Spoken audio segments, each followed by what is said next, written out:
bem?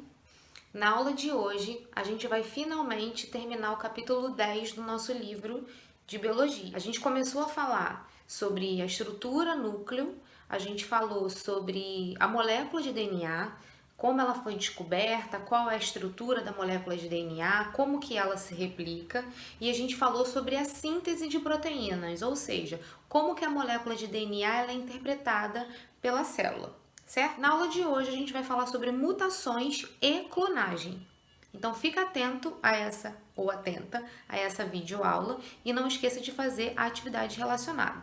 Um beijo e até mais. Bom, continuando a nossa temática, hoje nós vamos falar sobre clonagem e mutações. Esse conteúdo está abordado no capítulo 10 do nosso livro de biologia. Lembra que você pode sempre consultar o livro para aprofundar o seu conhecimento sobre o assunto. Vimos há 2 aulas atrás que o processo de replicação do DNA é mediado por uma enzima chamada de DNA polimerase. Está aqui a DNA polimerase, né? Além dela ser responsável pela leitura da fita de DNA e pareamento do nucleotídeo corretamente, como está sendo mostrado nesse GIF, a DNA polimerase ela tem um sistema de verificação do DNA para analisar se os nucleotídeos estão pareados direitinho. Então, se por acaso ela perceber, né, nessa análise, nesse sistema de análise, de verificação para ver se foi tudo pareado certinho. Se ela perceber que algum nucleotídeo foi pareado errado, ela retira aquele nucleotídeo errado e coloca outro no lugar. Isso faz com que a molécula de DNA se mantenha bem estável. Graças a essa estabilidade, são possíveis a conservação das informações genéticas e sua transmissão de uma geração de células a outra. Então, o que é mutação?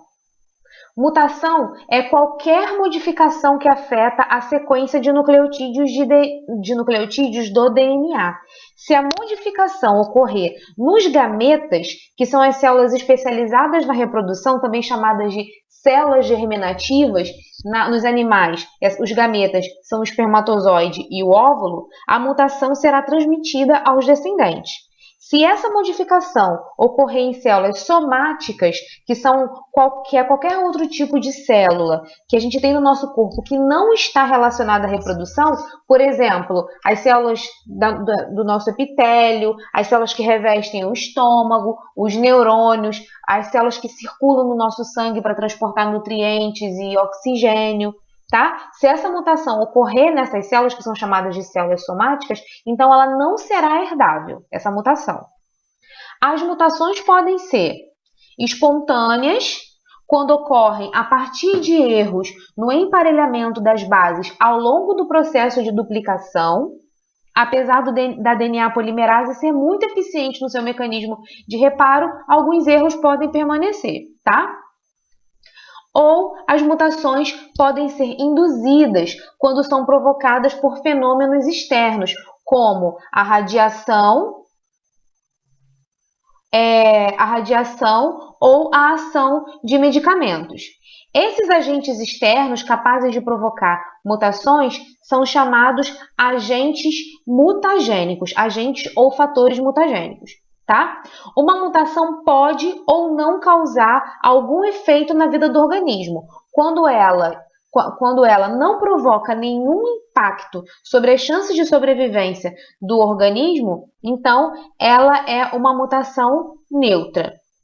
Ela é benéfica quando tem reflexos na proteína a ser produzida, e isso reflete em maiores chances de sobrevivência e reprodução do organismo. E ela é desfavorável quando a alteração da proteína causa diminuição na possibilidade de sobrevivência do organismo. A mutação pode ocorrer por substituição quando um ou mais nucleotídeos são trocados na molécula de DNA. Por deleção, quando um ou mais nucleotídeos são eliminados, ou por inserção, quando um ou mais nucleotídeos são adicionados na molécula de DNA. Aqui nós temos um exemplo de mutação real. Aqui do lado esquerdo, a gente tem um gene normal de moléculas de DNA. Em primeiro lugar, o que é um gene? Um gene é um segmento de DNA capaz de gerar uma molécula de RNA, que pode ou não resultar na produção de um polipeptídeo. Ou seja, um gene é um trecho do DNA que codifica um RNA, tá? O DNA ele é enorme e já se sabe que tem vários pedacinhos do DNA que não codificam absolutamente nada, pelo menos até agora. A informação que a gente tem é essa. Mas os trechos de DNA que a partir desse trecho, desse segmento, produz um RNA, e esse RNA pode ser direcionado para o citoplasma e produzir uma proteína, a gente chama esse segmento do DNA de gene, tá? Então, aqui do lado esquerdo, a gente tem um gene que codifica uma proteína, tá? Nesse caso aqui, esse gene codifica uma proteína chamada hemoglobina. A hemoglobina é a molécula presente nos nossos glóbulos vermelhos, nas nossas células sanguíneas chamadas de hemácias, tá? Essas células são responsáveis pelo transporte de oxigênio pelo nosso corpo. Então, essas células são essenciais e a hemoglobina é a molécula responsável por carregar, podemos dizer assim, o oxigênio e transportar esse oxigênio pelo nosso corpo inteiro, tá? Acontece que existe uma mutação nesse gene que é provocada por uma substituição de timina por adenina, tá? Então, nesse segmento, nessa fita de DNA aqui, ó, onde deveria ter uma timina para produzir a hemoglobina corretamente, a gente tem uma adenina no lugar.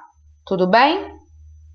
Isso faz com que o RNA mensageiro codifique um aminoácido diferente. Então, a partir dessa fita de DNA é produzido um RNA mensageiro e a partir do RNA mensageiro vai produzir um polipeptídeo, uma proteína, que no caso é a hemoglobina. Essa daqui, ó, é a sequência de aminoácidos da hemoglobina correta, que circula pelo nosso sangue dentro dos glóbulos vermelhos. O sexto aminoácido da hemoglobina correta deveria ser uma glutamina, mas quem carrega no seu DNA essa mutação, no sexto aminoácido tem uma valina, um outro aminoácido no lugar. Tudo bem? Então, enquanto na célula normal o sexto aminoácido é uma glutamina, na célula mutante o sexto aminoácido é uma valina.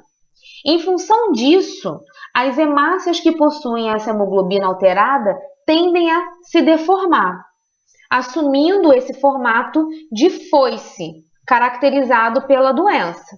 Então, aqui, ó, essas são as hemácias normais que circulam no sangue de uma pessoa que não tem essa mutação. Tudo bem? E essas são as hemácias que circulam no sangue de uma pessoa que apresenta essa mutação. Tem esse formato de foice. E é isso que caracteriza essa doença. Essa doença é chamada de anemia falciforme. Além das hemácias que ficam com esse formato de foice, caracterizado por quem tem essa mutação no material genético, essas hemácias elas são destruídas mais depressa do que as hemácias normais. Lembrando que a pessoa que tem essa mutação, ela produz algumas hemácias normais e produzem outras hemácias alteradas. Tudo bem? As hemácias da pessoa que tem essa mutação alteradas, elas são destruídas mais depressa, o que leva a uma anemia grave, tá? Além disso, as hemácias falciformes, elas se grudam umas nas outras no interior dos capilares sanguíneos, podendo provocar obstruções no trajeto do sangue para os tecidos.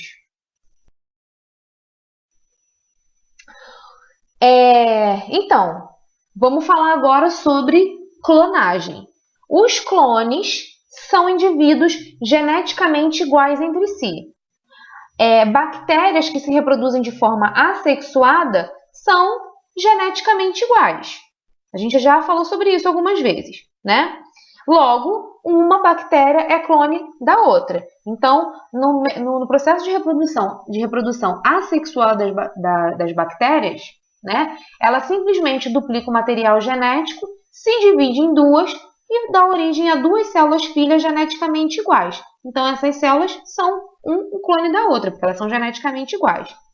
A clonagem natural, ela ocorre além de em bactérias, também em plantas, como grama, morangueiro, bananeira. Mas não é esse o motivo que está prendendo a sua atenção nesse tema até agora, provavelmente. Bom, em 1996, nascia a ovelha Dolly. A ovelha Dolly foi o primeiro mamífero clonado a partir de uma célula adulta. O que os pesquisadores fizeram? Eles pegaram células retiradas da glândula mamária de uma ovelha da raça Fim-Dorsé, que são ovelhas caracterizadas por essa carinha branca, tá?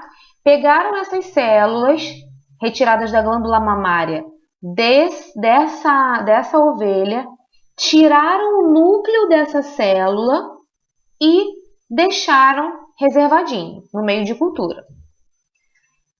Além disso, eles pegaram óvulos, ou seja, pegaram gametas da ovelha da raça Scottish, que é caracterizada por essa carinha preta, tá? Pegaram o óvulo dessa ovelha, retiraram o núcleo e deixaram a célula anucleada. Tudo bem? Em seguida, eles fizeram um processo de fusão nuclear, né? Aqui está até dizendo como é que foi esse processo de fusão nuclear, onde eles colocaram no óvulo anucleado, porque foi retirado o núcleo dele inicialmente, e colocaram o núcleo proveniente das células da glândula mamária dessa ovelha aqui, tá? Depois disso, essa célula passou por um processo de estímulo de divisão celular para dar origem a um embrião. Esse embrião, então, foi colocado dentro do útero de uma ovelha também de carinha preta, né? Também de carinha preta, da mesma raça da ovelha que forneceu o óvulo. O que aconteceu depois de um tempo? Nascia a ovelha Dolly, que era uma ovelhinha de carinha branca, assim como aquela ovelha que doou as células epiteliais, tá? As células epiteliais da glândula mamária. Esse tipo de clonagem é chamado de clonagem por transferência nuclear ou clonagem reprodutiva. Aqui no Brasil, a Embrapa produziu vários clones bovinos. A vaca Vitória foi o primeiro clone da América Latina, nascida em 2001 em Brasília.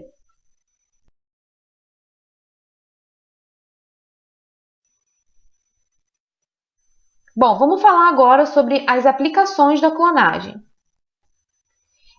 Quais seriam as aplicações? Quais seriam os aspectos positivos do processo de clonagem ou dessa tecnologia? Em primeiro lugar, gerar um rebanho inteiro a partir de um único animal, considerando que esse boi tem alguma característica de interesse econômico. Por exemplo, um boi que tem a carne mais macia, né? Ou um boi resistente a determinadas doenças. Produzir animais mais resistentes a doenças. Clonar animais com riscos de extinção. Produção de cópias de animais transgênicos.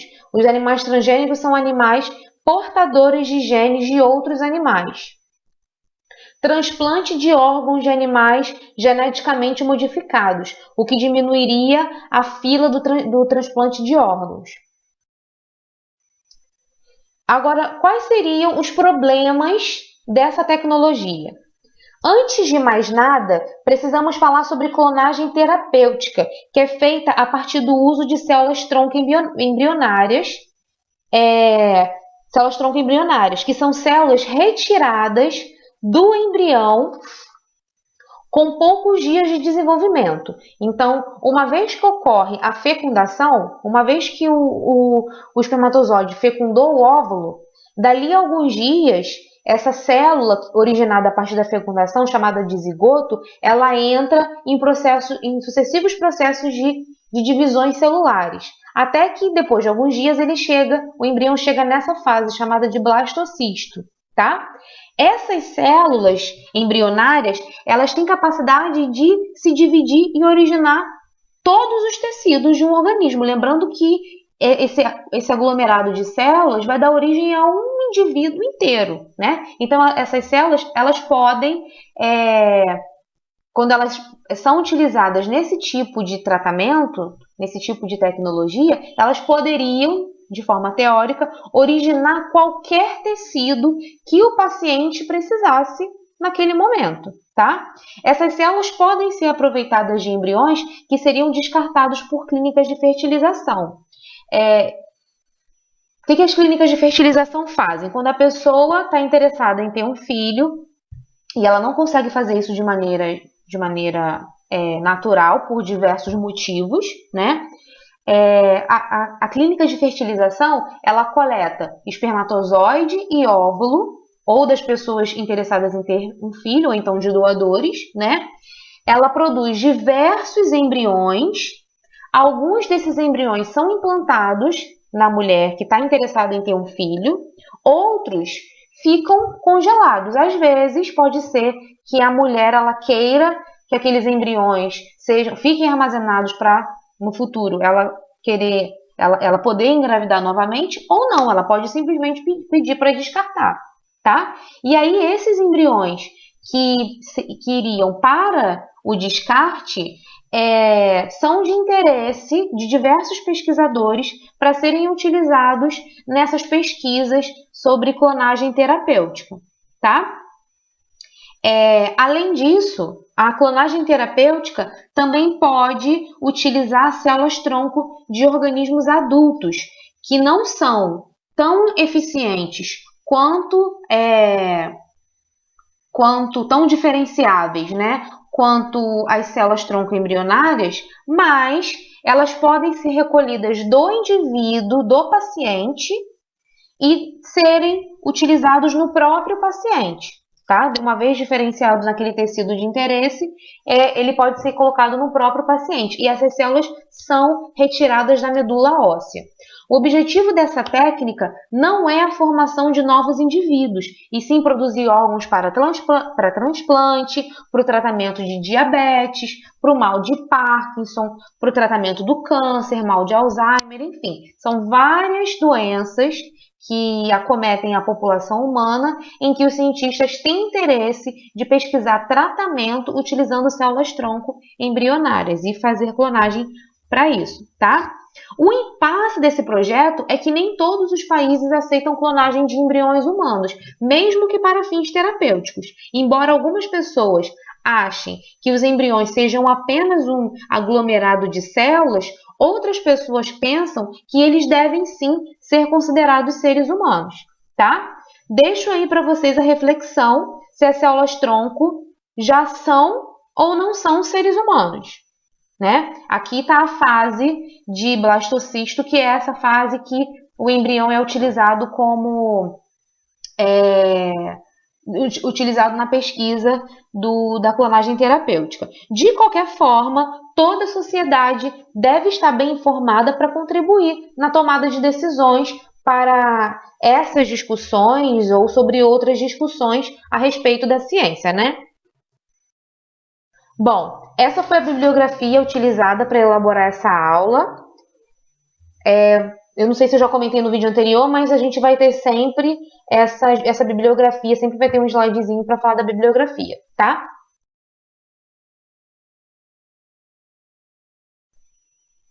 Bom, pessoal, a gente vai terminar a nossa aula hoje por aqui. Eu espero que vocês estejam se cuidando direitinho, evitando sair de casa sem necessidade, cuidando das pessoas que estão no grupo de risco que vocês podem estar se relacionando ou não, né? Então tomem cuidado, vamos fazer essa quarentena um pouquinho mais leve, tá bom? Se vocês tiverem qualquer dúvida, comenta aqui abaixo nessa postagem e não deixe de fazer atividade relacionada a essa aula. Um beijinho e até mais!